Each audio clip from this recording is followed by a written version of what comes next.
संपूर्ण देश आज निशब्द आहे या नीच कृत्यामुळे। एका चिमुरडीवर 65 वर्षीय असणाऱ्या थेरड्यानं केलेलं नीच कृत्य। त्यामुळे आज पुणे जिल्हा असेल, नसरापूर असेल, भोर परिसर असेल यासहित संपूर्ण महाराष्ट्र, संपूर्ण देशात आज बोलायला शब्द नाही। एवढी भयानक घटना आज त्या 65 वर्षाच्या म्हाताऱ्याने केली। मुलगी नाही, नात नाही, नातीची मुलगी, एवढ्या वयाचा तो म्हातारा, आणि त्यानं इतकं दुष्कृत्य केलं।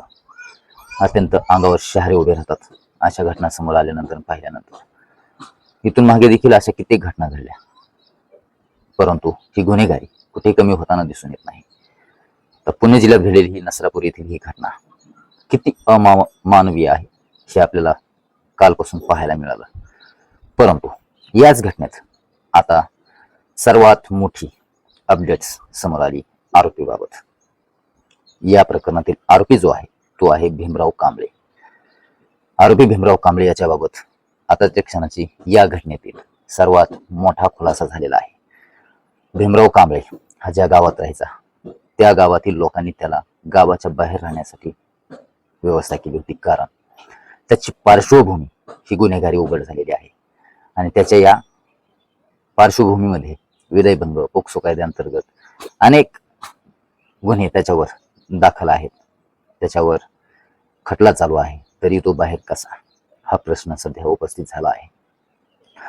आणि दुपारच्या वेळेला गावामध्ये कोणीही नव्हतं। 3:30 वाजण्याच्या सुमारास त्या चिमुरडीला, मुलीला घेऊन तो गेला। आणि अवघ्या 1.5 तासात त्या घरच्यांना वाटलं की मुलगी आपली सापडत नाहीये। त्यांनी पोलीस स्टेशन गाठलं आणि पुणे ग्रामीण पोलीस स्टेशनमध्ये गुन्हा दाखल केला, तक्रार दिली। आणि अवघ्या 1.5 तासात पुणे ग्रामीण पोलीस स्टेशनचे पोलीस अधीक्षक SP, त्यांचं नाव आहे संदीप, यांनी अवघ्या 1.5 तासामध्ये शोध घेतला, आरोपीला बेड्या ठोकल्या। यांनी जे केलं, पोलिसांची कामगिरी अत्यंत अभिमानास्पद आहे, परंतु जे नको होतं ते घडत गेलं। अत्यंत काळीज पिळवटून टाकणारी घटना नसरापूरमध्ये घडली। माझं तर वैयक्तिक मत असं आहे, या आरोपींना पोलीस स्टेशनमध्ये, न्यायालयामध्ये नेण्याऐवजी ज्या भयानक घटना असतात, ज्या अत्यंत नीच दर्जाच्या असतात, माणुसकीला काळिमा फासणाऱ्या असतात, या घटना न्यायालयानेच कायदा असा निर्माण करायला पाहिजे, हायकोर्टातून अशी ऑर्डर निघायला पाहिजे की अशा आरोपींना भर चौकामध्ये सर्वांच्या समोर शिक्षा देण्यात यायला पाहिजे। आता यांना न्यायालयामध्ये नेणं, सुनावण्या होणं, पुरावे गोळा करणं हे खूप कठीण आहे। त्या आरोपीला सरकारी जेवण देऊन पोचणं किती अंगावर काटे आणणारा विचार आहे, हे व्हायला नाही पाहिजे। कठोर कायदा निघायला पाहिजे, या आरोपींना जागेवर शिक्षा मिळायला पाहिजे, तेव्हाच कुठेतरी आळा बसेल अशा गुन्हेगारी करणाऱ्या प्रवृत्तीला। आज काळी सुन्न होतं ही घटना ऐकून पाहून। या नालायकानं जे केलं भयानकच होतं। काय जीव म्हटला असेल त्या मुलीचा, त्याच्या मुलीचा। आज या घटनेमुळे पूर्ण भोर असेल, नसरापूर असेल, बंदची हाक देण्यात आलेली आहे। आणि यालाच सपोर्ट म्हणून आज सर्वांनी त्या आरोपीच्या सर्व शासकीय सुविधा असतील, शासकीय त्याला मिळणारे पेन्शन असतील, बंद करण्याची देखील मागणी करण्यात आलेली आहे। आणि लवकरात लवकर त्याला फाशीची शिक्षा कशी होईल यासाठी बंदची हाक देण्यात आलेली आहे। सर्वांनी सपोर्ट केलेला आहे।